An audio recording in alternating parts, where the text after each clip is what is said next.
Old-Fashioned Murder and Mayhem. The Boy Who Fell from the Sky.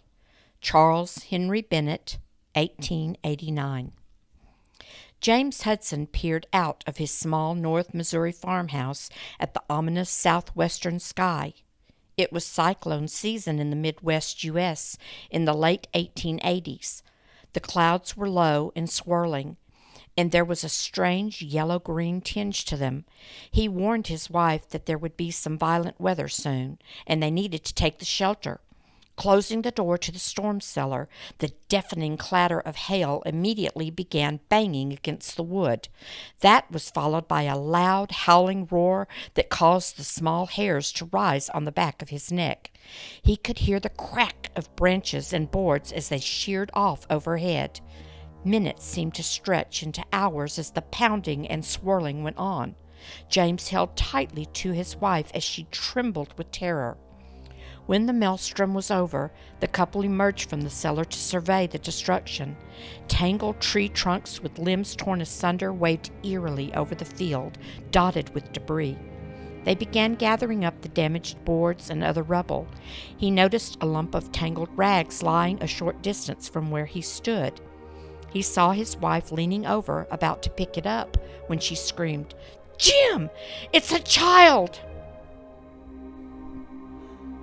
Welcome to the True Crime Podcast, Old-Fashioned Murder and Mayhem. I am your host, Mindy Hudson. This podcast brings you historical stories of murders and scandals that occurred in small towns throughout America. By combining the resources and methods used in genealogy research, I pieced together the details of the lives and circumstances of notorious events that touched the lives of our ancestors. The aim of this podcast is to examine the background, documents, newspaper accounts, and cultural influences surrounding the events. It is not my purpose to sensationalize or shame the subjects or their families. All families have skeletons in the closet. But to look at the lives of real people and see how circumstances of nature and nurture, as well as how world events affected the lives of the people involved in the stories.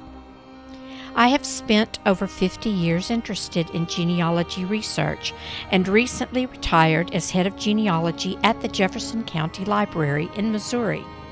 During my tenure, I began a podcast entitled Murder and Mayhem in Jefferson County, Missouri, which gained popularity. Upon my retirement, I decided to continue and expand the podcast with similar stories found in small towns across the United States. Join me now as we explore tales of old-fashioned murder and mayhem.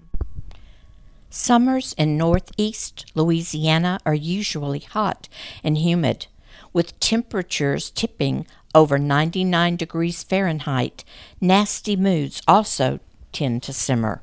So it was that when 24-year-old Charles Hudson and his father were once again coming to blows, the secret the elder man had guarded for 18 years spewed forth like a boiling geyser. "You aren't even really my son. Your name is Bennett, not Hudson." If James Hudson had hoped to take that little piece of history to his grave, he had utterly failed at that moment.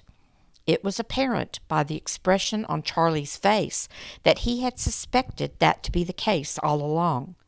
Once the shock of the admission passed, James Hudson sat down as if the strain of holding that information all those years had left him weak and old. When the conversation ended, Charles Henry Bennett left Louisiana with $700 his adopted father had given him and headed to Harrison County in the northwest corner of Missouri, just below the Iowa border, where the remarkable story of his early childhood awaited. According to Hudson, he and his wife were living in Harrison County, Missouri in 1889 when they discovered the boy after a cyclone deposited him into their field. At first, they thought he was dead, but realized that he was alive and dazed. He appeared to be about 5 or 6 years old.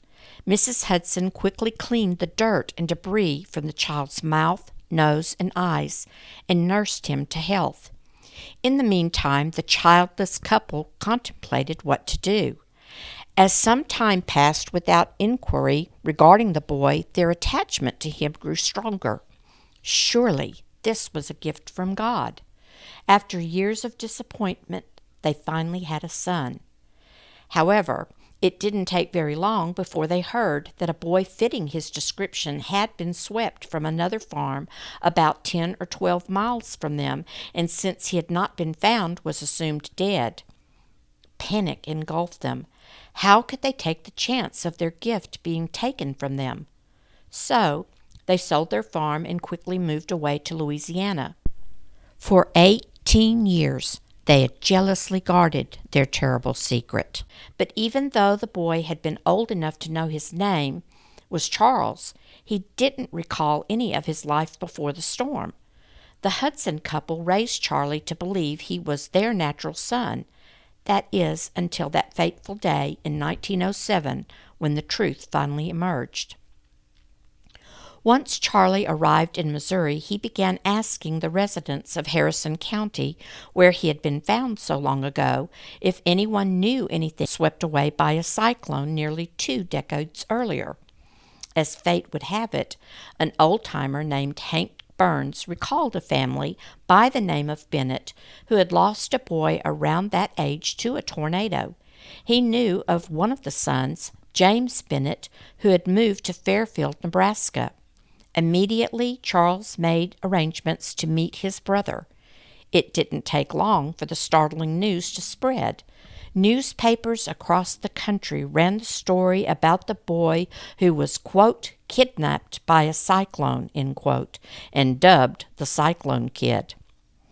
From Nebraska, Charles Bennett traveled to Villisca, Iowa, where he met his younger sister, Mattie Richardson, wife of Ben Richardson. To his amazement and delight, he found that his mother, Sarah Bennett, was still alive, although his father, Jesse Bennett, had passed away about 4 years earlier. The actual date of the cyclone that carried young Charles Bennett away cannot be known for certain. However, there was a terrible cyclone that struck the northwest section of Missouri in June of 1889. An article found in the Maryville Republican of Missouri, June 27, 1889, gives several mentions of families who were affected by this severe storm. The article begins, "Fierce winds, the cyclone in northwest Missouri Thursday, June 21, 1889. Damage done in Nottoway County, loss of life in Gentry County, fortunate escapes, and notes." The article begins, "From Mr. L. F. Patterson of Union Township, we learn the following particulars of the cyclone Thursday afternoon. Mr. Patterson says he saw 2 clouds, one from the southeast and one from the northwest meet, and apparently press each other, the northwest one being lower than the other. After they had just passed, they seemed to whirl together and began rolling and twisting at a fearful rate. This was the southeast corner of Union Township, and the cyclone took a northeast course until it reached the Independence Township line, and from there it seemed to take an easterly course. The first place the storm struck was S.C. Leach's. It tore off his chimney, lightning rod, some weatherboarding, blew down some of his forest trees, and ruined 1/3 of his 8-acre orchard. 1/2 mile east of Mr. Leach's, the storm struck J.W. Awalt's, blew down a few apple trees, and toppled over a chimney. The full force of the wind did not strike him. 1/2 mile east of Awalt's, it struck John Allen's house, blew nearly all the roof off, and tore down stable and outbuildings. A 1/2 mile further east, the flue was blown off Dude Simmons' house and was sent down through the roof. The house was badly wrecked. Fine orchard nearly an entire loss. Barn demolished except for the foundation. 1/4 mile east of Simmons, on the opposite side of the road, the storm struck the Snowball schoolhouse. The house was parted by the force of the wind, a portion being blown away and the remainder badly wrecked. Here Mrs. J. M. Berkey's little girl had an arm broken. There are several others mentioned in this article, but dropping down to Gara, Missouri, there's an article that says the towns of Siloam and Lone Star were badly wrecked yesterday between 2 and 3 o'clock p.m. Every house in Siloam being more or less damaged, except the sanitarium and the residence of S.G. Bulger. The tornado first approached from the northwest, forming a perfect hurricane, and thence moved almost due south. John Mann's wife and several children were blown about 100 feet with the entire house before it was wrecked. The house was scattered in fragments. Another part of the article goes on to say Colonel Seago and wife were badly hurt by their house blowing down, Mrs. Seago falling across her 2 children and saved them while a heavy beam was found lying across her back. Another mention says the town of Lone Star had but 2 houses remaining, and they were partially damaged. The storehouse of A.C. Townsend and Son was totally destroyed, and Mr. Townsend probably fatally injured. The largest Baptist church at Siloam was moved about 6 feet. Hundreds of horses, cattle, and sheep are moving through the corn and wheat fields to make the destruction of the farm still more complete. And finally, it says outside of this line, there are some 10 or dozen homes and barns badly damaged and some of them destroyed. The cyclone seems to have been about 1 mile in width and fully 12 miles in length. While this may not be the storm that took Charlie, it does describe the damage that can be done by the force of a tornado. As the details unfolded about that fateful day, Charlie learned that he had been playing near the barn when the winds grew dangerously fierce. As he began running toward his house, he was lifted off his feet. His mother, frantically running toward him, was also lifted into the swirling vortex, but was thrown down so violently that she was knocked unconscious. The small boy was tossed like a rag doll over 10 miles before being spat from the mouth of the roaring monster. The Bennett family farm exploded with the force of the storm. Afterward, there was a frantic search for Charlie, but no sign could be found of him. One cannot imagine the grief that must have engulfed the family as they had to assume the boy had been killed and his body lost forever. Jesse Bennett, born in 1835, married Sarah Lane sometime around 1860. Shortly after, he served in the Civil War under Captain Filson's Home Guard in Caldwell County, Missouri. According to U.S. federal census records, there were 15 children born to them, but 3 had died prior to 1900. Known children included Jane, Mary, John, Anna Rose, James, George, Elmer, or El, Thomas, Samuel, Charles H., and twins Mattie Bell and Jacob. At the time of the cyclone, Jesse Bennett owned 40 acres in the southwest section of Fairview Township, Caldwell County, Missouri, near Catawba. Evidence shows the Bennetts had moved to Sugar Creek Township in Harrison County, Missouri, prior to the 1900s, probably due to the devastation of the storm. Sometime around 1903, Jesse Bennett died, and Sarah, in her 60s, moved to Long Beach, California, perhaps with one of her married children.